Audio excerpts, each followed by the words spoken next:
welcome back to the United Stand. It was 1-0 to Manchester United, 0 to Luton.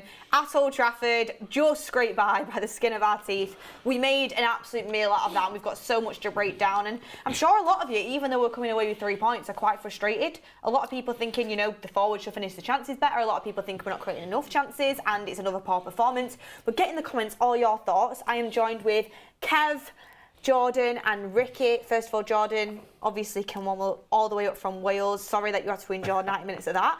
But are you happy to be here? Yeah, always happy to jump on the fan forum with you guys. The football's painful, but the aftermath of getting to sit with you lovely people is always great. Yeah. Fair play. Exactly, and we can get into it through therapy. As I was saying, they wanted me to give them a shout out, so I'm going to give them a shout out.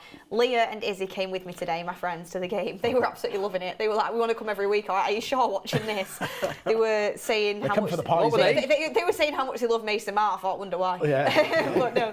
And Izzy was going around how much she loved Bruno. I was like, music to my ears, music to my ears. But good luck, champs, because we did win the game. But overall, what they did say to me is, how come the Luton fans are louder than our fans? Like, how come the atmosphere is so dead? And Kev, I always big up United fans, but in Old Trafford today, the mood just seemed flat the whole way through the game. But it kind of matched the performance. It just didn't seem like there was any bite in it, like any hunger really. You talk about atmosphere and that. Listen, that's been like that for kind of years at Old Trafford, and you have to, in isolation, looking at it.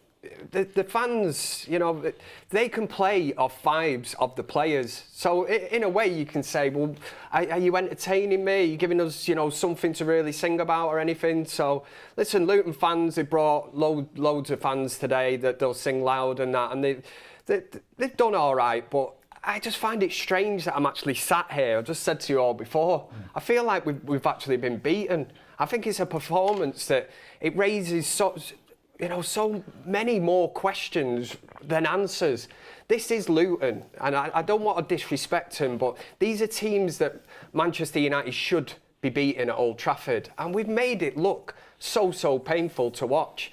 And we're back to, you know, ending a game now with Martial up top. We've got Lindelof, we've got McGuire. You know, these are players from previous regimes, and injuries have been tough, but looking at the game itself, it just doesn't really kind of sit right with me. I'm kind of looking and thinking, this isn't not a performance. I think injuries are to be taken into account of. Obviously, Erik and Hojlund came off today. It looks like they had some knocks. Just hope to God that they're okay. But interesting fact as well, guys. Erik has been booked for their 3rd time this season, which means he won't be on the touchline against Everton away after the international break, which is a little bit concerning, especially considering how much I think this team needs a bit of someone on the sideline, giving him a little bit of something. But Jordan, overall, we're going to get on to obviously Victor Lindelof because he did stand out today. But overall, the performance, lacklustre. Do you think it's not enough chances being created? The forward line is struggling in front of goal. Like, where is the issue here? Because we should have been putting Luton away today. We should have been. Yeah, I think, you know, it's not just winning because we did win. It's the way we win and the expectation that, as Manchester United, we should be putting teams like Luton to the sword. We're definitely not creating enough. I look at Hojlund up there, and it is SOS calls only for him up there, isn't it? Just no service at all. He's just stood out there on his own, like a damsel in distress at times. And it's mad because you think if he got that service, he would put it away. Like, he had like 2 chances. They were both a bit tough, but the first one he should have scored. But I just think if he had that more. Yeah. Look, I think we should start playing the Champions League theme before Premier League games. to try rally the troops. Don't have that. We won't have any points. To try again. No, but for Hojlund, he scores goals in the Champions League. Maybe if he goes in with that mindset, he might get a bit more out of it. But ultimately, you know, what did we think was going to happen? Signing an untried and untested 20-year-old to lead the line for Manchester United. Like, there has to be a bedding in process. He was never going to come in and hit the ground running. And I think, you know, to put all that pressure on him was always going to be too much. And, you know, I'm not Martial's biggest fan, but when fit, he should start games. He should play. He should play more. He should have played more football or play them together. 100%. Because it isn't working at the moment. I think putting it on Hojlund is extremely harsh. I'm not putting it on him. You are, because you're saying if Martial came in, it would be better. That's what you're basically trying to say. I'm not putting it on him. Ten Hag's putting it on him. Because he's playing him out and out as like he's the only option to play up there. Can I ask you though, when Martial came on, was there any difference?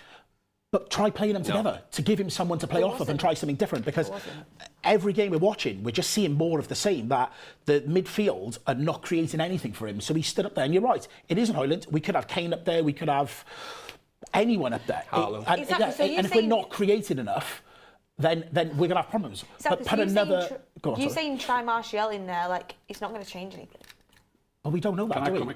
And some of our best football under Ten Hag has been played when Martial has played. Martial's not getting enough minutes.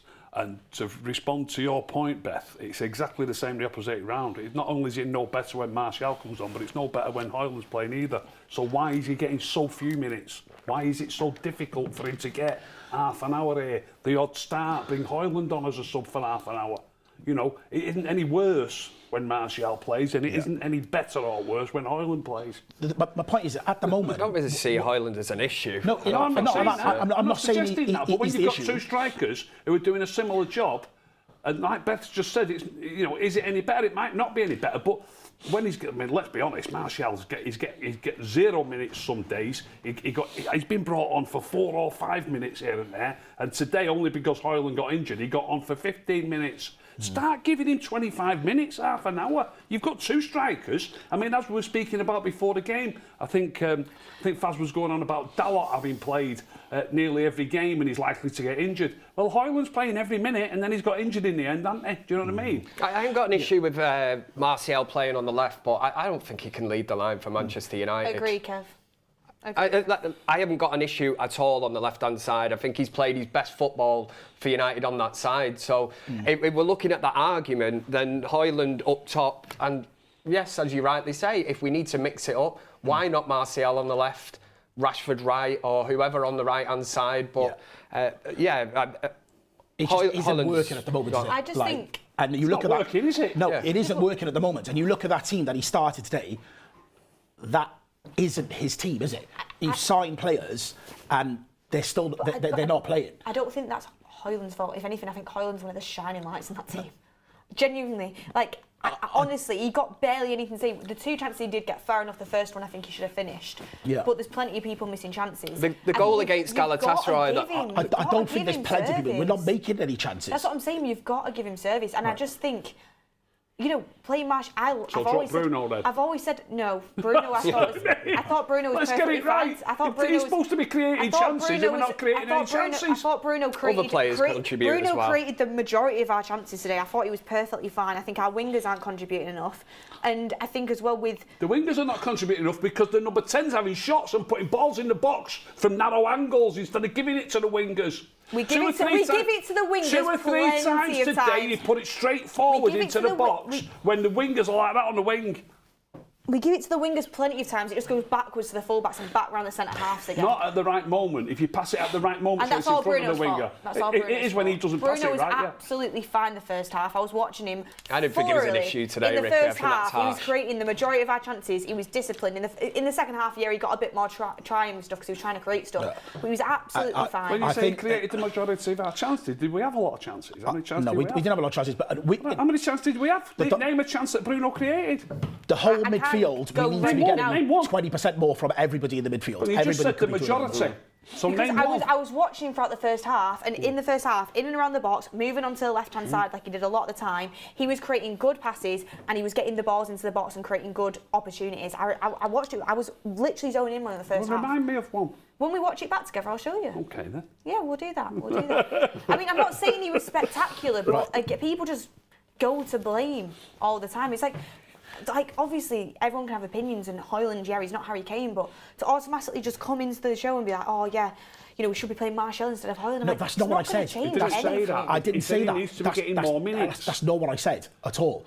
I said, what did they expect to happen to sign an untried, untested 20-year-old in the Premier League and expect him to hit the ground running? That's my point. And he hasn't hit the ground running in the Premier League, and we're not scoring enough goals. So we've got to try other things. And I'm not saying drop him, but give other players more minutes, because at the moment it just isn't working. We've got to sit there for 90 odd minutes watching absolute terrible football game after game, and nothing's happening, nothing's changing. We can predict the changes. Well, it looks like that somebody's going to get the chance because he's gone off injured. It looks like a hamstring injury. Here's one. Bruno, brilliant cross for them at McTominay header. There's one for you. That was a fantastic cross. That was in the actually. second half. In the first half, I thought he was pretty good. Yeah. But anyway, guys, Hojlund got one ball into the box. Someone said, Christian, and we've got 2 super chats from United. Nate says, I think it's obvious that our players are not as good as some people think. They're overrated, overpaid, and they've shown to crumble versus the top sides. Alan Kenny says, first 50 games of the Premier League, Van Gaal 94 points, Jose 94 points, Ollie 65 points, and Ten Hag 96 points. So Ten Hag's winning that battle. It doesn't feel like it. Today felt like a very Van Gaal. The thing with the result today, I said earlier that I feel like we've almost been defeated or drawn it kind of late on. I could take this result today if I'd seen from Manchester United this season. Let's just say it was a one-off game where you kind of look back. If we were competitive, you would look at this game and you'd look at it and go, do you know what? We've just managed to win this game. If we've scraped it or whatever, if we were competitive. And the kind of games you look back on and go, oh, remember the Luton game? You know, that was a big 3 points because we didn't play well that day. But we haven't played well all season. And this is the thing at the minute. Yeah. When we last played though? I think we sat here most of last season saying we're papering over the cracks and we're nicking games and we're hanging on to games. And there was a game won by 1 goal. Most of the time, yeah. First 20 minutes against Copenhagen the other day, I thought we played well. First 20 minutes. I'm talking about a league. We haven't played well for 90 game. minutes. Since Sir Alex. As extreme as it is. I can't remember last time we've watched and we dominated a game for 90 minutes. Like we just don't do that. We don't start games well. We don't set the tempo. We don't go out there and, you know, we're Man United or whatever. We get an early goal, dictate the play, whatever. There used to be that song, wasn't there? We're Man United, we do what we want. The fans don't even sing that anymore because it's almost like we're Man United, we do as you tell us or we do as we're told. The facts are, when the fixture list comes out, Luton at home, a promoted team, you look at that and go, that is 3 points. And at no point today, before the game or during the game, I thought, this is 3 points.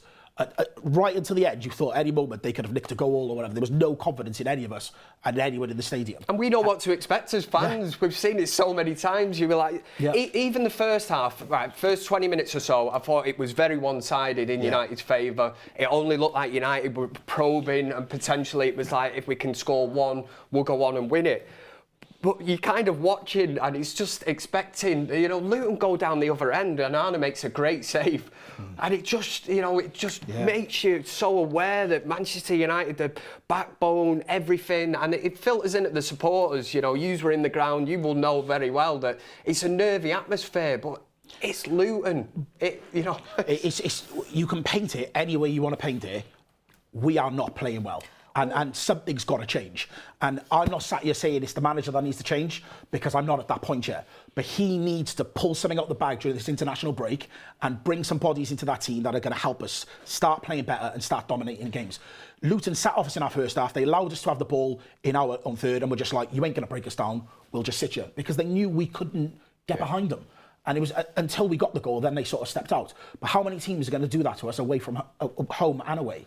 We can't break teams down. And it's the manager's job to buy players that can go into that midfield, that can unlock it for Hojlund to be able to score goals. I would say it's more the manager's job to get these players and the players that are in the sidelines, to get them playing and to get them, forget buying players. No, but I mean, he's bought players. He's already bought them. We need to get these players playing better and getting into good positions, like the goal we scored during the week.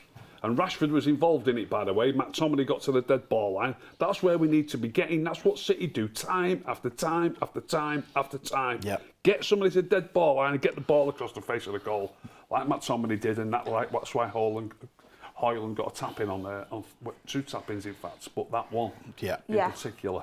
I mean, you're absolutely right. I've been massively Erik Ten Hag in, but watching the football today, it was watching paint dry. It's something massively needs to change. And people can talk about personnel. That personnel that was on the pitch today should have been put in Luton away. I don't care. Don't care if Ericsson came off injured. Like, obviously, I want him to be okay, but that's not an excuse. Man for man, looking at it, Luton were comfortable. The game. You could tell they weren't fearful of us. We're at home at Old Trafford. We need to massively up our game, and this is an interesting one. If we exclude the Palace Cup game, we are yet to win a game by more than 1 goal this season. We look like we can't score in a month for Sundays. And again, it's another defender that scores it, not even one of the attacking players. And a lot of times it doesn't matter who scores it, but our attacking play. And We're going to talk about Rashford and Garnacho missed chances again, but it's just, we look so uninspiring in front of goal. Dylan says, Kev, woof woof. Don't know the reference to that. But, what have you been up to in the van? Well, that's obviously to do with that. No comments. Demark says, Beth, what did your friends think on their first Old Trafford visit? They thought it was quite quiet, but they enjoyed it, to be fair. They did have quite a few ciders over half-time, that might be why. Anshu says, what does Eriksen contribute to the team? I'll ask Ricky about that.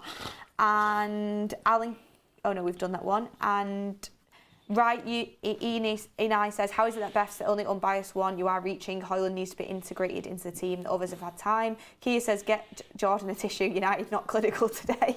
PJ says, Rashford's first touch is criminal. Let's the play break down, not getting the simple things right. Riker says they wanted to see Martial play, but we haven't had 8 to 9 years of that to see what he can produce. Jim's 91 says, this is what you get as McTominay is a deep-lying centre mid. Kamal says, welcome to United Stand Members Club. I think some of them are harsh, like blaming McTominay being the deep line centre mid. He was absolutely fine today. It's just the whole team isn't clicking. But Ricky, I'll go to you on this one, then we'll get into individuals. But for me today, it seemed like a very Louis van Gaal-esque performance. And I know you liked him as a manager, but what did you make of the overall performance, the defending, the attacking, the possession play? Well, first of all, on Louis van Gaal, I thought Louis van Gaal was a lot more possession-based, and I thought we played a lot better football than that under Van Gaal. But on the game in general today, as you've just asked me about, it's just that possession play and the way that we don't move the ball around quickly enough, and the way that we don't pick the right pass often enough. Too often, too impatient, thinking this ball's now got to go in the box. Exactly the opposite to what City would be doing, exactly the opposite to what Liverpool would be doing. If that's the penalty area, putting balls into the box from here and flicking them over from here, get it out. You've got to get it out wide and get it in from the sides. That's what you've got to do, and we're just giving possession away. And every time you do something like that and it goes through to the keeper or the ball over the top, how many times did it go out for a goal kick with the ball over the top? 3, 4, 5 times. It's pressure off them. And it's a relief to them, and the defenders can reset and give themselves a bit of a G up. Come on, we're on this, and they were a bit unlucky, really. Look, we deserved to win. We had loads and loads of the play. We didn't really. You could say we didn't deserve to win, because we didn't do enough with it. Yeah, didn't do we got the goal, but they will feel a bit unlucky that they didn't get something out of it. One of the things I think we can't rid ourselves of the shackles is of Sir Alex Ferguson, the era where, Manchester United fans, we know the song, attack, attack, attack. And then you think, has this weighed down so many managers at Manchester United? We've had the Mourinho, Van Gaal, and when you mentioned Van Gaal, then I remember, was it the Leicester game? Were we 3-1 up at half-time? 5-3. Yeah, and that's the first time I think Louis van Gaal backed down, and because the fans attack, and I think he went for it in that match. And I remember 3-1 at half-time, I think Di Maria scored an absolute worlder. We ended up losing 5-3, and I remember after that game then, Van Gaal just reverted back to what I think he kind of went off supporters at that time and thought, I need to play this football that Sir Alex Ferguson played, which football's changed totally, but I remember after that, he never, ever reverted back to that kind of attacking football that he played that day, and it was very, very cautious, and it makes me wonder, do other managers that are coming in, or that have come in, the likes of Mourinho, have they kind of fell foul of this attacking football that Manchester United fans are always baying out for? Because really, you have your own idea of how you want to play.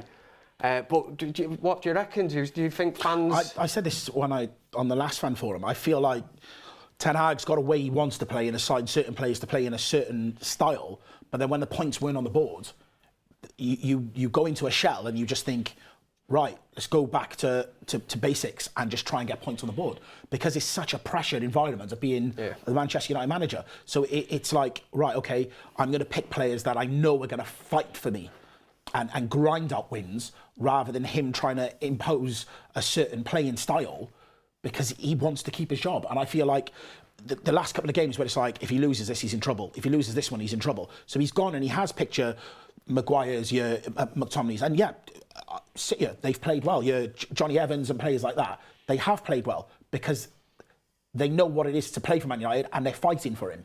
Rather than him going, right, well, I'm going to bring a Mount in here and this person in here and try and play up from the back and play this expansive football. He's gone for try and get results. Well, we're gonna get all into individuals in a second, but this is an interesting one. It feels fake, but it's true. And I back this manager absolutely, but we need to see performances turn around. But Ten Hag is the first Manchester United manager ever to win 30 of their first 50 games in the Premier League. Results, and it's a crazy stat, isn't it? But he was the first manager to reach. Is it 50 wins? Yeah, 50 wins in that amount of time. It was joint with, I can't remember who it was, but he was joint, and then he's the first Man United manager ever to win 30 in their first 50 Premier League games. So fair play to Erik ten Hag. The performances need to improve, but I do think this is another reason why we need to stick by him, because there is a lot of question marks, like why have your signings on the bench, why are these certain things happening, but why can't we score goals? But at the same time, I think he can't tell Rashford how to put it, first touch it into the bottom corner, which is wide open. He can't tell Garnacho to not scoop it over the bar when he's right in front of the goal. He didn't tell Rashford, go and get yourself sent off, against Copenhagen midweek. Certain individual errors, but let me get on to individuals. So Jordan, you wanted to come in on that. I mean, missed chances, I think the two stark ones would be Rashford, where it's Anthony, by the way, who we've all ridiculed, did a really good run, passed it off really well to Rashford in space, and Rashford should have just slotted it into the bottom corner. Instead, takes too long and misses the target. And then you have Garnacho, when he's basically, all he has to do is touch it around the keeper or shoot or just hit it first time and messes it up again. Is this just low confidence? The Rashford one, I don't know how it looked on TV, but in this, it looked unforgivable. I haven't had a chance to see it back. I don't know how he missed that. The problem is I thought when Anthony came on, he played well for 20 minutes and looked quite lively. But then the flip side of it, when Garnacho's come on and played for 20 minutes, he's also looked lively. What we're struggling is to get these wingers to play well across 90 minutes. That seems to be the issue. And like I was saying earlier about him signing players, why has he gone and spent that money on Mount? Why has he brought in Amrabat? I didn't think Mount was good when he came on. I don't. One or two nice, clever touches, but nothing that made me look and go, right, he's got to start the next game. I didn't think he'd come in and changed anything. You don't think that's an issue in this Manchester United team, that there really is no competitive structure where players are playing for places, because we are looking, even, right back, left back, once we've got a few injuries, there is no competitive kind of, what do you call it? But this is why I'm saying he's caught between a rock and a hard place, because in an ideal world, you would bring Mount back in, you signed Amrabat, so you would start Amrabat and you would give these players 5 to 7 games of 90 minutes and give them the opportunity to get bedded in. But the problem is, we're playing them, we lose a game, he panics and he's had to go back to players he knows what he's going to get something from. And at the moment, they aren't letting him down, because I think Harry Maguire, without the captain's armband and that pressure off, I think he has been one of our better defenders. Johnny Evans come in, free transfer, everyone laughed about it. He has been one of our best defenders. But again, at his age, should you be playing him 3 times in a week? No, you shouldn't, because there's more of a chance of him picking up an injury. And that's exactly what happened the other day. You look at Eriksen. Eriksen at his age shouldn't be playing 3 times in a week. We know he can't do that. We've played him again because he doesn't trust other players in the squad, and now he's picked up another injury. So, he doesn't seem to have faith in outside of that 13, 14 players, because he knows what he's going to get from the players that he keeps starting, but he needs to get Ponce on the ball because his back's against the wall. Well, I mean, Ricky, I'll ask you, a lot of discussion about Garnacho. We'll start because we talked about the missed chances. I actually thought he looked decent today. I mean, obviously, my friends who came with me, they're not really that into football, but I always like to see people's reactions who haven't really been. And they said to me, Beth, who's a number 17, like Garnacho, this was in the first half. This is how he looks. They went, no, he was, I was like, I was only 18, 19, I think he's 19. I was like, decent for us and, was doing all right. And they were like, oh, he seems to be like the one that's maybe doing the most in the final third a little bit. Obviously, they don't know much about it, but I think people are being a little bit harsh because of that missed chance. But overall, do you think he's better as a starter, off the bench? Like, what are your thoughts on him? Probably off the bench for me, yeah. He's got, I mean, I've said this numerous times, I think Pellistri looks a better bet than me than Garnacho. Although I do think Garnacho's all right, I think Pellistri's a bit better. Better all-round player. And God knows what goes on at our club, because Tahith Chong looks better than both, by the way. But that's another story. He does though, doesn't he? Yeah. He looks more athletic, stronger. Alanga as well, you know.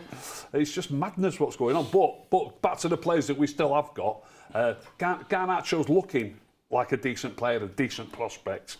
But if he's not going to improve some, he's not going to be the answer. We haven't got players in hardly any position that are going to be the answer if we want to start competing for league titles again. Yeah. You know, nowhere near. His Garnacho is definitely an impact player for me. We have discussed it loads of times on here, and I think at this moment in time, his role in the squad, if you start him in a game, games are totally different when they're set at 0-0, and especially a team like Luton today, who had a bank of 5 at the back, very, very difficult to break down. Garnacho, I did think he struggled, but listen, there's been some fantastic players who are impact players. And that's the thing, for me, he isn't ready, and it's okay that he's not ready, because he is young and he can, still young, he can grow into it. But the pressure we put on these kids, because we want the next academy star to come through. Like, as an impact player, he's been great for us, and tired legs. If he would have come on today against Luton, he would have terrorised them for 20 minutes. Yeah, and look at him in the FA Cup final when he come on against Man City. You know, he did really well, Garnacho. But again, it was a game we were chasing. The game's opened up and we're looking to score a goal, and Garnacho kind of thrives in that environment. To be honest, let's be fair about this. Most players who are attacking players, if they come on for 20 minutes and they're champing at the bit, and there's also a bit more space appears, doesn't it, in the last 25 minutes, you know, and usually it does anyway, and you know, players are getting tired. You know, you can often, you know, almost any striker or winger can look better when he's coming on for the last 20 minutes, or rather than starting when it's really hard. What I would ask though on this topic is, Rashford, who's the senior player, starting every week, he any better than Garnacho? Not at all. I thought Garnacho was better than Rashford again today. And it's like Rashford, you just assume he's going to start every week, but why are people saying, oh, Garnacho should be a bench player when, you know, you've got Rashford on the right. To be fair, he did well in creating in the only goal that was scored, and you know, I thought his defensive work was better today, but I'm clutching at straws to try and find good bits of his performance. He's rock bottom Rashford at this moment in time, And that chance he missed was worse than the Garnacho chance, because Garnacho had the keeper coming at him. He literally had like, he could place it into the bottom right corner. Yeah, I want to watch it back, but yeah, in the ground, I can't believe he missed it. I can't. Yeah, so, I mean, we need more from our wingers again. I've just seen something come up here, and we'll talk about it now anyway. People in the chat are like, why is Beth obsessed with Mount? I'm not obsessed with Mount, I'm just saying, when he came on... He's got a good frame, haven't he, Beth? when he came on, I thought he showed a nice bit of energy. A lot of people are always saying, you know, him and Bruno can't work together. I thought we looked solid, and I think he was getting stuck in, getting some good tackles in. He made some nice passes, kept it simple, nothing crazy. But I don't see there's any reason why he shouldn't be starting. I thought he was actually better than Eriksen when he came on. Over who? Who would you start him over? Today, by the way, I think Eriksen's been better across the course of the season, but I think Mount looked better than Eriksen today when he came on. I wouldn't have started Eriksen today, full stop. Anyway, I think after playing in Copenhagen... He had a lot more energy over But that's what I'm saying. Eriksen, at his age, I don't think you can play him 3 times a week. Yeah, so and that comes down to man management then. Totally. That's on Ten Hag. Yeah. I mean, what are your guys' thoughts on Mount? Came on quite early. I thought he did a decent job. I thought he did all right, but we're playing Luton Town. I'm not this is the standards or at them either. Yeah. But you know, it's. I don't mean. If we're talking about standards, and we're Manchester United versus Luton Town at Old Trafford. Yeah, and we're kind of sat here going, he did all right. He did all right. Yeah. Did all right. I thought we should have had the band out today and absolutely rolled him over 4-0. Yeah, but I get that, but no one was doing that, and I thought when he came on, he was nice and tidy. Didn't give the ball away. Energy. He gave a shocking ball away on our play line. He did, but he went back and won it back. Yeah, he did. Yeah, he went back. Maybe 1 or 2, but then when they were in and around the box, he was nicking his foot in, getting the ball off him, starting well. I thought he did decent. I know he did. No, I agree with you. He did okay, but why have we signed 55 million for more okay? We've got a lot of okay. We needed somebody that was going to come in. It's not an area we needed really to strengthen. We didn't need 55 million pounds worth of okay. You are right. We needed someone that was going to relieve the pressure, and he was supposed to take the mantle from Eriksen. Instead, we've gone back to Eriksen. On the build-up show, I don't know if neither of you two were on it. We spoke about McTominay and Eriksen being apparently his first choice 2 at the moment. Yeah. And they were his first choice 2 at the beginning of last season. Yeah. And then since then, I think Casemiro came in around that time. Casemiro's come in, Amrabat's come in, Mason Mount's come in. I'm sure I'm missing at least one. And then the other young kid, Hannibal's come through, and he's champing at the bit to try and get a game in midfield. You know, we've got an absolute... Who am I missing? Nothing. I've just got someone to come in on. But the thing is, we've signed all these players, and we've gone back to the players that we had already 12, 16 months ago. And by the way, I think they're both playing perfectly fine. Yeah. I think even Eriksen as well is getting a bit too much stick. Both playing perfectly fine, and I believe they are the best two at the moment. Why have we spent all this money and we've still, you know, to try and improve, and we're still on that? Sorry, Beth, go on. No, you were making your point first. I was going to say, I said it on the build-up show, I'm not McTominay's biggest fan. At the start of the season, I was saying we need a bit of an upgrade energy-wise on Eriksen. On the football, I've never complained. On the football, he's great. But absolutely, when people say, you know, Amrabat should be starting, this person should be starting, Eriksen and McTominay have been our best, and Bruno, that trio has been our best midfield. 100% out of all the combination we've tried. I'm a big fan of Mason Mount. When he came on today, I actually thought he did probably a bit better than Eriksen. I thought he did well. But like you said, is it really worth 60 million for that? And I can hold my hands up and say, at this moment in time, no, it's not looking like it is. Yeah. And it is worrying that after he signed Amrabat and Mount in midfield this summer, both of them aren't really getting to the first 11. It is a worrying thing, but here's one for you. Here's one for you, everyone. Man United are the most informed team in the Premier League. They've picked up more points over the last 5 games than any other team. Get out of town. How is this possible, win, loss, win. Well, it doesn't feel like it. I feel like I've just been to a funeral. So 12 points out of 15. Yeah. So what have City done? They must have... They've still got...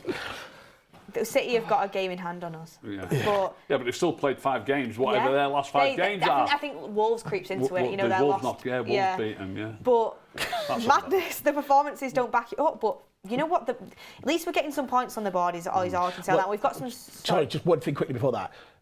Luckily, the league table doesn't look anywhere near as bad as the performances feel. Teams around us are dropping points, so we're still there or thereabouts. But I don't know, like I just said to... Kev, then I was going to call you Adam. I just said to Kev then, I feel like after that performance, it's just like it does feel like a loss. Like it just sucks the life out of you. I'm just happy I've got 3 points, to be honest. But we've got some super chats. Does it feel like 3 points? Yeah, because it's 3 points. Am I happy with the performance? No. Well, I'm going out to a few bars after this. I'm going to forget about it. Tevin Jones says, are you guys mad? Garnacho lost the ball constantly. Minnie says, instead of playing to win, we seem to play with the mindset, try not to make a mistake. Every player feels like their legs are very heavy. Adam Farming, we know him, don't we? Yeah. Ricky says, players doesn't have to be flashy to have a good positive impact. Fans want performances to jump out at them. We'd be better with less flashy performances and more composed ones. More players of doing nothing. I think he's talking maybe about Mount there a little bit. Right. Dick Dawson says, when do you think we'll see Mainu play? He's only 18, you know, he's not going to completely rush him in, so I'm not sure, to be honest. Risik Moongal says, hi Beth and crew, hope you guys are well. How can we go ahead when everybody wants to see Erik and HAG fail? We've had so many chances and squandered it. It seems egos are too at the club. JB Park says, Hojlund, are we sure? Honestly, don't see anything special. Mount is even crap at the minute. Wow. International 2675 says, Nacho and Rasmus both had chances today and non-converted. Mario says, players seem to have their brain constipated. That's a weird phrase that I've seen. Alan Kenny says that we are a team massively unconfident. The Copenhagen result was another punch. Thank you for your super chat. Some interesting wordedly ones there. And Martin Saunders says the performances are bad, but Ten Hag is knackered and Groundhog Day now for points is the most important. Thank you everyone for getting your comments in. So we talked a little bit about the front line there. Talked a little bit about the midfield. I want to talk about, for me, giving it away already, the best player of the game, which probably wasn't hard, and that was Victor Lindelof. We were having a discussion whether he should start today. He's centre-back, Ten Hag's gone with him and McGuire. Solid performance. Again, you're against Luton Town at home. You're not going to get massive credit for that. But his game by numbers, 102 out of 108 passes completed, 94% pass accuracy, 3 out of 4 aerial duels won, 3 clearances, 2 out of 3 long balls completed, and 1 goal, which was the winning goal. Ricky, I'll come to you because you rate him quite highly. Done enough to keep his place? Proper interesting discussion on this, because Johnny Evans has been playing superbly, and I'm convinced he will come back in. Once he's fit again, I'm convinced he'll come back in. And I think Lindelof might get a chance because he can play right side or left side. Evans seems to play left side. McGuire plays right side. Varane plays right side. Lindelof's the one who can play both. And it'd be very interesting. I think he might well keep his place. But then when Johnny Evans comes back, that'll put the cat amongst the pigeons. What, can you see Evans taking Maguire's place? That was that was my question. Then I was going to back it up with. If you think that once Evans is fully fit, I think the manager knows as well. Johnny Evans plays football. He moves the ball around. He's lovely at finding little passes to the full-backs, into the midfield players. He's the one who helps us tick. We've played better when he played. We were playing great the other night. And I saw the manager's comment. I don't know if you saw his comments, and I sent it to you, Beth, didn't I? The manager actually said, you know, Johnny Evans was part of the...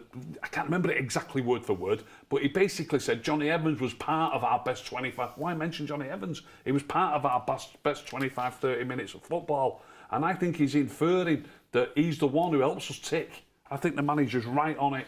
He's our best player, Johnny Evans. I'm convinced of it. You don't think Ten Hag knows what he's doing, Ricky? What? You don't think Ten Hag knows what he's doing? Well, he gets too many things wrong. Nobody. Well, even I don't get everything right. But I think he is on it with Johnny Evans. I think he'll be desperate to get him back in the team. Do you mean he's our best defender? You just said he's our best player. He is our best player. What, he is in any position?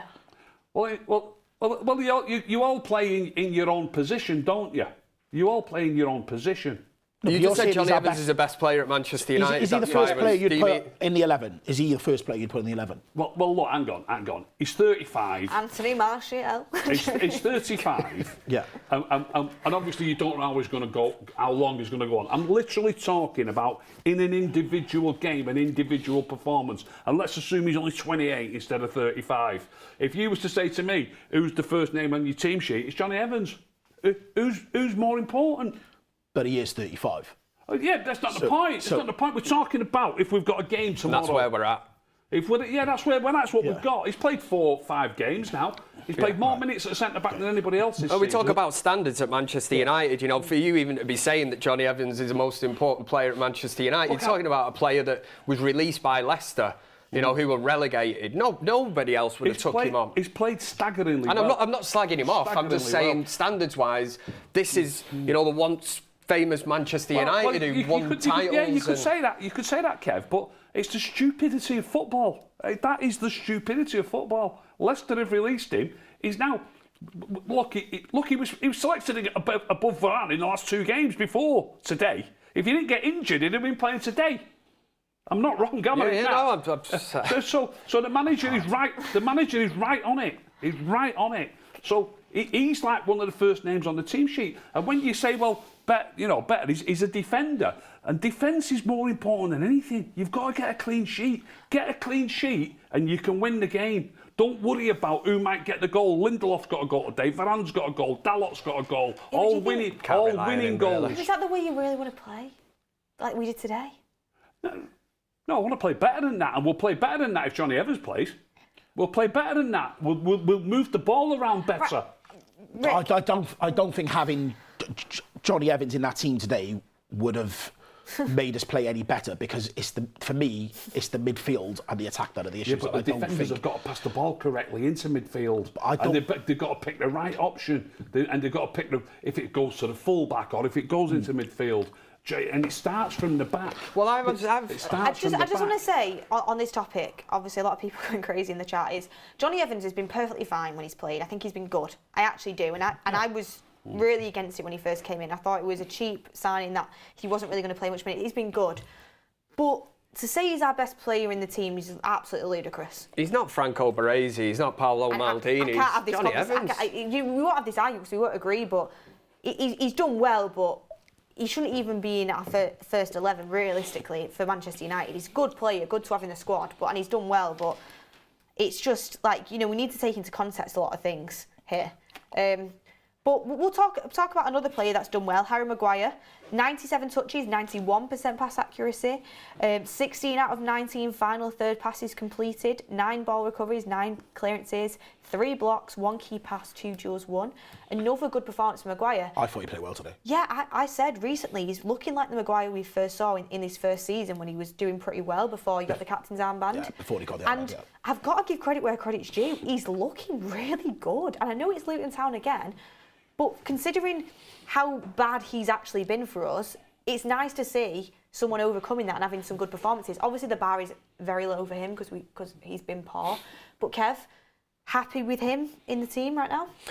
Yeah, well, you've kind of summed up what I was actually going to throw out of the fact of it is Luton. I didn't think they tested us that much today. You know, Harry Maguire will have tougher tests at Manchester United when we play the likes of a Manchester City or a Liverpool. He's going to have a hell of a lot more to think about. But in his defence, I thought he sprayed the ball around really well. He carried the ball out from the back. There was sometimes I'm kind of watching it and he's out sort of left wing and I'm thinking, what's going on here? That was at 0-0. Obviously an instruction. He must have been told, you know, get up there and put the cat amongst the pigeons. I've had lots to say about Harry Maguire and it did look like he was out in the cold. It seemed that Ten Hag certainly didn't want him at Manchester United, but he finds himself in the team due to injuries, and I have to take my hat off to him. He's doing really well. I think all we can do is take it one step at a time with Harry Maguire at this moment in time. You know, to get the captaincy taken off him, such a shock to his confidence, but it's worked. I don't think it was. It's worked, I think it's gone the other way. I don't think it's been a knock to his confidence. Taking the pressure off him. Took the pressure off him, and he's thriving. And that's what I was going to say to Ricky when he said about Lindelof and Johnny Evans come back. I can't see how you drop Maguire from that team at the moment. You don't. He has made that position his own. And I was sat there watching him, and I thought to myself, if I'm West Ham now looking at this, and we'd signed this centre back for 30 million. Which is what he was going to go for. And this was his performance. You'd be sat there rubbing your hands going, we've had a steal here at 30 million. He is playing well. And one of the other things as well is his passing today, I thought was brilliant. He was one of the defenders, like you were saying about making the right decisions, playing the ball forward, that was actually finding the players out on the wings and can actually hit a pass. Spraying passes, spraying the ball we from one worked side out to the other. very early on that the way to break Luton down, and we should have done it better, we should have finished off because we created more, but was Maguire driving and then spreading the ball left and right. He was doing it really well. I don't think you can drop Maguire at the moment, and I never thought I'd ever say that, but he is a man that is thriving without the armband. But just on that, I wanted to say something about the captaincy armbands. And you know, a lot of shade is thrown at Bruno, and he shouldn't be our captain, and this whatever. There was a time where, for me, the armband in the Premier League meant something. You had leaders amongst men in all clubs, in all teams, and you could sit here and you could name every club's captain.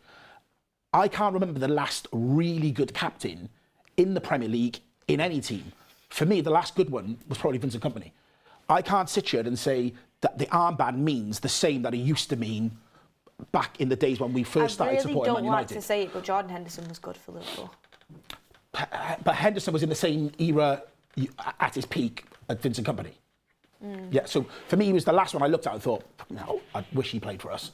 Like, it doesn't mean the same. And the pressure sometimes of the captain's armband clearly is breaking players. You've took it off Harry Maguire, and now all he's got to concentrate on is his own performance. And the pressure's gone. Yeah. He hasn't got to go out and do the interviews afterwards unless he wants to. The pressure's gone. And now that spotlight is on Bruno. But for Harry Maguire, definitely taking it off of him hasn't been a knock. If anything, he's thrived. I think Bruno can take it as well, you know, the amount of stuff that's come his way. But, I mean, this is an interesting one, which I kind of do agree with. Mark L says Evans is important because he's a left-sided centre-back and a lot of our attacks start from the left side. Evans has been good on the left side, although credits of it to Lindelof today. I thought he was great on the left. Passing was good, moving further forward, demanding, you know, telling players. Thought he was good. A few more super chats in here saying, Manchild says, Johnny Evans is left-footed, only reason he's in. Rashford got criticised for no team play. He had 90 minutes doing just that. was way better than Garnacho. Dick Dawson says, how was your time in Denmark, Beth? Is it lovely? Denmark was very, very lovely and the people were nice too. Rory C says, Ricky, me, you and Welbeck a few pints at the Christmas show. Think he needs to be brought back. Maybe get cleverly involved also. Every time we're on you, Welbeck gets brought up. Martin Saunders says, don't agree with him but love Ricky FC. Darren Mullaney says, I hope when Jim Ratcliffe takes over football side of the club, he has a lot of talk to the players to put wind up by saying play for the badge or be sold. And yeah, they're all the super chat up till now. Thank you very much, everyone. A lot of people saying, maybe there was friction with, Casemiro. He's actually just tweeted out saying, come on, MUFC. So that's nice. That's nice to see. And I think, again, I think he knows what he's doing by that. Like, it's people going to talk, that just kind of calms everybody down. And it's nice to see that kind of camaraderie and spirit within the team, which is what you want. Next player I did want to speak about was Sergio Reguilon. Reguilon, in the words of Rookster. I mean, Ricky. Sorry, Jordan. Got subbed off and Lindelof went to left back. Not a great one, was it? Wasn't surprised at all. Yeah, wasn't great from him again. He had a few good games and I got suckered in, but he's not been good. Yeah, no, he wasn't good enough. Yeah. Sorry, but he just wasn't. Not good enough for Spurs, but apparently should be good enough for Manchester United. Well, story of our life, innit? To be fair, we have got 2 left backs injured, but I was arguing here and with Double A saying, Reguilon's better than Malacia, which, looking back now, I don't think that's right. But also at the same time, I don't think Malacia is great either, to be honest. But Reguilon, he had them a good start, but he's just after the injury he's just dwindled. Yeah. It looks like he's not got anywhere near as much energy, as much hunger. But that's where, when he did play those couple of games and people got excited saying, we're going to sign him. Worry about that in May. Let's concentrate on what he's doing now and enjoy the fact that he's coming, he's hit the ground running and he's playing well. He's not playing well now though. So, we just need Luke Shaw back. I think the whole back four will feel a lot better and a lot more confident as soon as Luke Shaw comes back in. Yeah, I agree with you. I miss Luke Shaw so much. Yeah. Do you know why I said this in the midweek show? I never realised how many people didn't like Luke Shaw, Man United fans. And it's people. I'm on about. I don't get it. On the calling show, somebody rang in and I said, I can't wait for Luke Shaw to come back. Playing at left back, I said he's obviously versatile as well. He's probably one of our better centre backs as well. But I was like down the left hand side, and the amount of comments I'm reading through, I was like, can he score goals? Does he create goals? I'm like, seriously, I'm like, what difference is he going to make? Luke Shaw. And I'm like, right, okay. It's me back in my cage.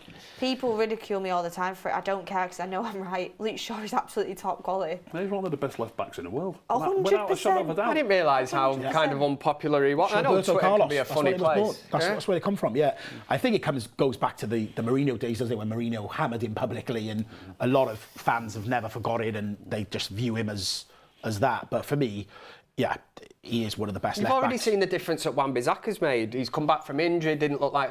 he was obviously injured again today, but for the couple of games that he come in at right back, you just know what you're getting from him. To have Wan-Bissaka and Shaw, which I think are our first choice left and right back. One thing I would say is Wan-Bissaka, Shaw.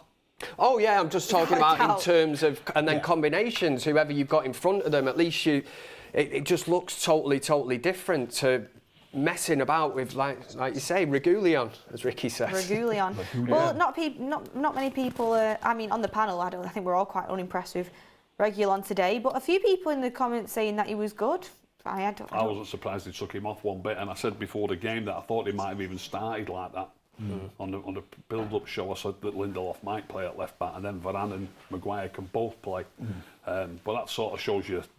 Maybe even more how far down in the pecking order Varane is. Says more about Varane, doesn't it? Because in a way, Reguilon's been selected ahead of him because Lindelof's played something going on with Varane. That's exactly what I was going to say. It's more of a reflection on Varane than... Something going on with Varane. Yeah, there is. Ruben Coke says Reguilon was good today, putting balls in the box and linking up with Garnacho. He was not leading anything. It was slow, it was laboured. And I thought he was sloppy quite a lot. I think the bar is so high with Luke Shaw, we expect a lot more for someone else coming in. I think that is the problem. That's true, I suppose. Rory C says, it's a bit off topic, but given the lack of leaders, can you ask Ricky if he would rather peak Keane or peak Robson leading this team? Oh, what a question. You get all the time, that. Oh, my goodness. say Keno. So the whole room went quiet then. Dylan. Everybody. Dylan says... I was waiting for him to say Johnny Evans. Welbeck. The anticipation. Dylan says Company was the last great captain.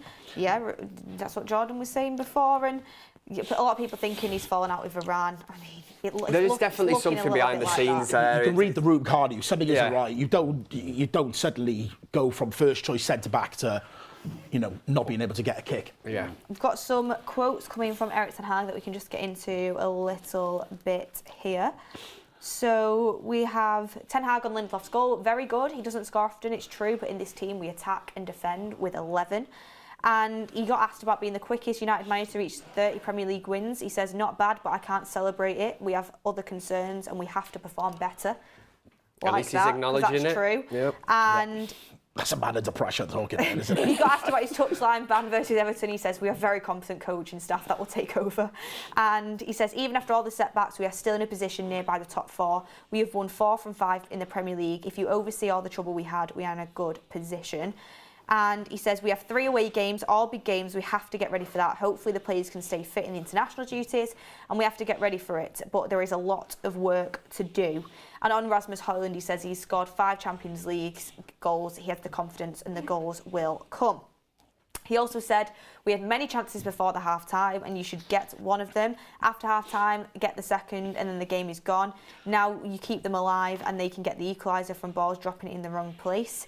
He said it's a good day and we needed to win and we got it, but we could make life a lot more easy by scoring early on and getting the second. We created the chances but didn't score any apart from one. I'm happy with the clean sheet.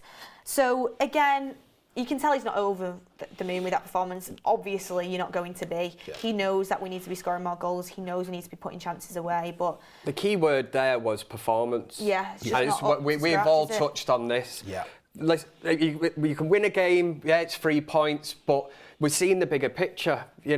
How far into this season are we already? And we're already talking about a Premier League game that we've not seen a sustained performance over 90 minutes. And that really is the worry. You can bring in the injury crisis, whatever you want. There's no style of play. What is the style of play? How do you think about these games after this international break, these 3 away games? Because I look at those fixtures. Tough on paper, really tough. It is tough, isn't it? Just about to bring them up, but this is another one. McGuire, Wan-Bissaka, McTominay exemplify professionalism when benched. Try hard, no drama with the manager. I mean, quickly, before we move on to the upcoming games, really quick, opinions on McTominay's performance, because we've not really talked about him, but he's been solid within the team recently, hasn't he? I thought it was really good today. Really good. He had to play a little bit deeper in the second half, didn't he? Because of Eriksen's... Unlucky with the header as well, wasn't it? Yeah, he won a lot of balls. His passing was crisp and pretty accurate most of the time.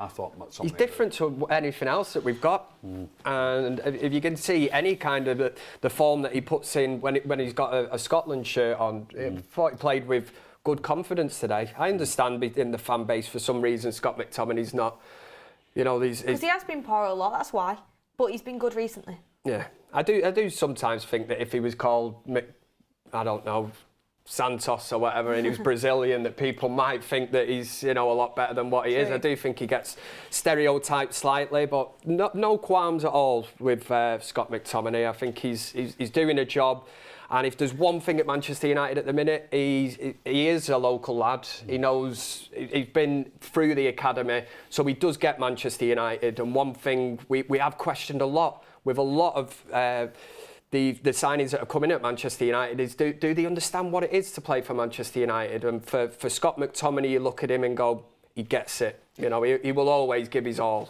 I criticised him a lot. I obviously coined the term McFred, and I still don't think he's good enough. But I've got to say, as of late, the same with McGuire. He's been really good. That's them little combinations, really though, where Lindelof and McGuire, McFred, as you call it. These combinations, they've been broken up now, and the players are starting to thrive. Again, I think where Harry Maguire's benefited from not having the armband, McTominay's benefited from not having Fred around, and he's able to step out of that McFred shadow and stereotype and become his own player. And I think this season, he's definitely got his own identity in the team, and he is thriving knowing that he is going to play the next game. I think there was a period where he felt if he played bad 15, 20 minutes, he might not play another game for 4 or 5 games.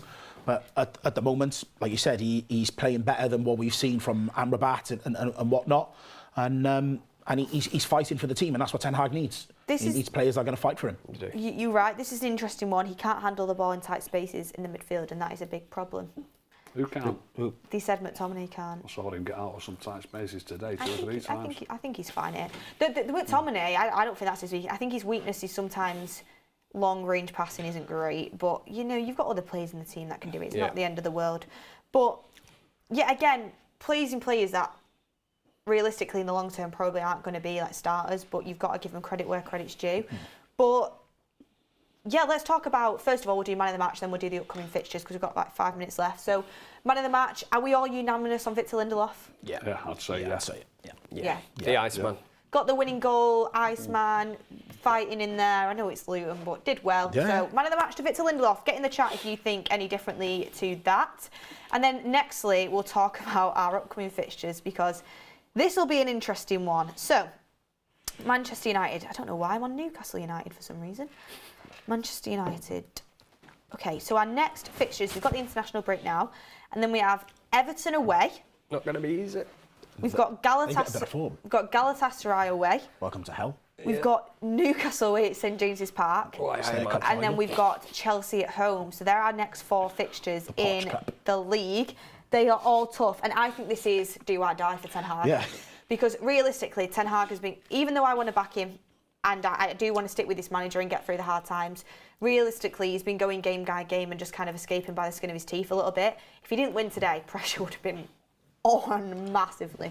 Yeah. But we've got a tough run now, a really tough run. Everton away, you can't underestimate it. I'll be in London for that one, so I won't have to endure it, but I hope we win. And then you've got Galatasaray away, which, again, we have to win to keep our Champions League hopes alive. Newcastle at St James's Park, I can't lie, I don't see any 1% hope in that one, but that's where we are. Then we have Chelsea at home, which Chelsea look like they're turning the corner a little bit. So there are 4 games there. Obviously, they're all points games, 3 in the Premier League, 1 in the Champions League. But let's talk about, from 12 points, how many do you think we'll be able to gather from that? I've done my maths right, 4 times 3 is 12. I wouldn't be surprised in the slightest looking at it. I hate to be like all doom and gloom. I'm sure there'll be people thinking, he's on the United stand, they're toxic and all that, and they love getting beat. They can't even celebrate winning. I could look at that, honestly, and make an argument for not even getting a single win out of all them games. I really could, and I hope we don't. But on paper, looking at them, they are tricky fixtures. This really could defy Erik Ten Hag's kind of status at Manchester United. He might not be here for Christmas dinner. 12 he might points, miss the turkey because how many do I actually think we will get? 6. Where's those 6 points coming from? I'm going to go 6. Where? Everton and Chelsea. Yeah, only because Chelsea's a home game. Yeah. I'm going to go 4. I think we'll beat Everton. I think we'll draw with Chelsea. I think we're not going to get anything at Galatasaray whatsoever. Nothing at St James's. Absolutely nothing at Newcastle. If for some reason, when they play us, that's their cup final, and they just... You can't make an argument for Manchester United beating Newcastle, because I've watched Newcastle a good few times this season, and they are a great team. They're everything we are not at this moment in time. I'm worried about that game. They have a plan. That could be our annual battering. I can't lie. Newcastle are a great team. Great defence, amazing midfield, good attack, explosive forwards, and that will give us problems, I think. So I think Newcastle will beat us as well. But you know what's crazy right now? It's half-time in the 0-0. It's half-time 0-0 with Bournemouth and Newcastle. If it stays a draw... Yeah, but they've got a lot of injuries at the moment. But if it stays a draw, we're on the same points as them in the league with the same amount of games played. It's wild, isn't it? Yeah, they've got a lot of injuries. And everyone's saying how good Newcastle are. And I know they've had tougher Eddie Howe fixtures this, than us, Eddie Howe that. But they've just picked up a lot of injuries, haven't they, at the moment? So have we. I know, but my point is, by the time we play them, they'll have those players back and they'll be full strength. Their full strength versus our full strength, I think they beat us. They're more convincing. I agree with you, but still, if it stays a draw, which I do think they'll go on and win, but if it does, we're on the same points in the league and we've had crazy injuries. Yeah. It's wild, really, to think about. They play a lot. Completely different for us, though, because we're a bit better when we've got a few people injured, because he doesn't realise who the best players are. He doesn't know his strongest 11, does he? Not a clue. I mean, not a Scooby-Doo. they've had tougher fixtures, and I do think they play a lot better than us. But it's crazy the points. Ricky, how many points from 12? 4. 4. Come on, guys. Even me and Kev have gone with 6. Yeah. 4. 4. 4. Yeah. In the chat, what are you guys thinking? How many points from 12 out of them fixtures? Rory C says, if we can beat Gala away, we can get out of the Champions League group with 6 points. Imagine the meltdown everyone will have if it happens. Glorious. Shahin says, Newcastle aren't doing well today. Bournemouth have created a lot more chances and are pressuring them. Hadrick says 12. What planet are you on? What's he drinking? Yeah, I need some of that stuff. 8, 4, 12, 4, 6, 6, 12. I mean, people are confident, but I think the majority are going with 6. It's the I hope. can't believe there's so many shouts for 12. It's the hope that'll kill you. Yeah, I think a lot of people are going with 6 there. But guys, obviously we've got the international break now. Yep. Coming back from the international break, you know, if you say that everyone's fit, hopefully Erik and Hojlund will be okay. Starting 11-wise for Everton away, is there anything you change from today? Is there any chance of Johnny Evans being fit? I don't think so. He's set out for 4 weeks. Right, okay. Ricky's mad for getting Johnny Evans back in that team, innit? I don't think I would. I don't personally believe that I would start Eriksen. Who would you start instead? What's going on with Amrabat? What has he been signed for? If you're looking for defensive cover where you go into Everton, I think Amrabat can kind of... listen, I'm not saying he's been a fantastic player at Manchester United, but I kind of want to see a little bit more of him. I'm at that point where give him a run of games. Surely he can offer defensive cover there while Casemiro's injured. I agree with you, and I tell you what the problem is if we actually had the money, he wouldn't just be a one-season problem, he'd be in a 4-year contract right now, because we wanted to sign him outright.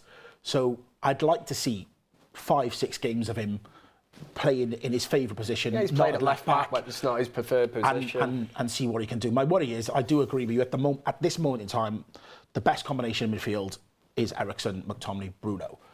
But that away at Everton, I don't think you can play that midfield. You can't play that. That's you need horses for courses, that's why I'm looking and So who would you thinking... play instead of any of those players? Well, this is... Assume you drop Bruno. Well, this is... He's trying to get it in. Do not poke the bear. She's in a good mood. Don't wind it up. This is a tough one because McTominay has to play. I think Bruno has to play. I feel like Eriksen was the one that drops out, but I can't lie, I've been so uninspired by Amrabat. I don't think he's been good at all. But you'd probably have to play him. I would be interested to see Kobe Mainoo, but it's just, it's like a bit early days, Never isn't it? going to do that, is it? That's we want to go there and hold the ball and quieten the crowd and move the ball around the park, and Eriksen needs to play more than Bruno needs to play. Facts. You get to see. Are you going Everton to the game, are actually Ricky? good in the middle as well. I'm going to London for the weekend. I was going to say, I'll see you there. I was going to say, I'm surprised you squander the chance to see Ashley Young up close again. Yeah, obviously I do like Ashley Young. I've looked at the Everton results today. He came off after 90 minutes, Ashley Young. They were leading 3-2, they won 3-2.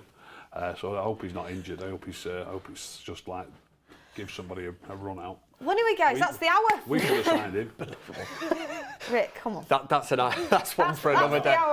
He's better than Wan-Bissaka. I've had too many hot takes today. He's better than Reguilon.